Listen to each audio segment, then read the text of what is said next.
नमस्कार मेरे प्यारे दोस्तों, आज हम बात करते हैं अर्धशक्ति बिंदु या अर्धशक्ति बिंदु आवृत्तियों के बारे में।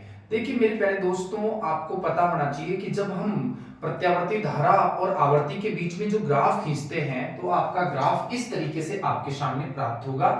प्रारंभ में जैसे जैसे आवर्ती का मान बढ़ाएंगे वैसे वैसे धारा का मान बढ़ेगा, क्योंकि प्रतिबाधा के मान में कमी आती है। और जो आपकी एक फ्रीक्वेंसी होती है जिसको रेजोनेंस फ्रीक्वेंसी या अनुनादी आवर्ती बोलते हैं, इस पर प्रतिबाधा Z जो है वो प्रतिरोध R के बराबर होता है। ऐसी कंडीशन में XR XC के बराबर होने की वजह से प्रतिबाधा न्यूनतम और धारा का जो आयाम है वो अधिकतम हो जाता है। और उसके बाद आप जैसे जैसे मेरे प्यारे दोस्तों आवृत्ति बढ़ाएंगे वैसे वैसे प्रतिबाधा बढ़ेगी, धारा के मान में कमी आएगी।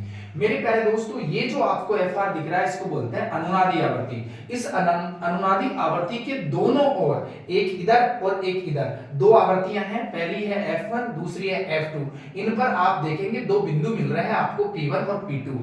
इन आवर्तियों पर परिपथ की जो शक्ति है वो अनुनादी आवर्ती की आधी रह जाती है दोस्तों।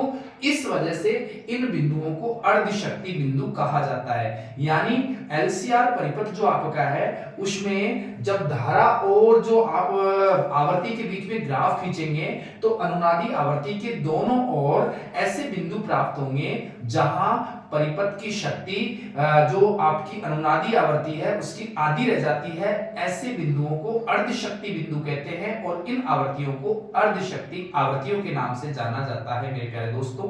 तो बताइए दोस्तों, किस तरह का लगा वीडियो।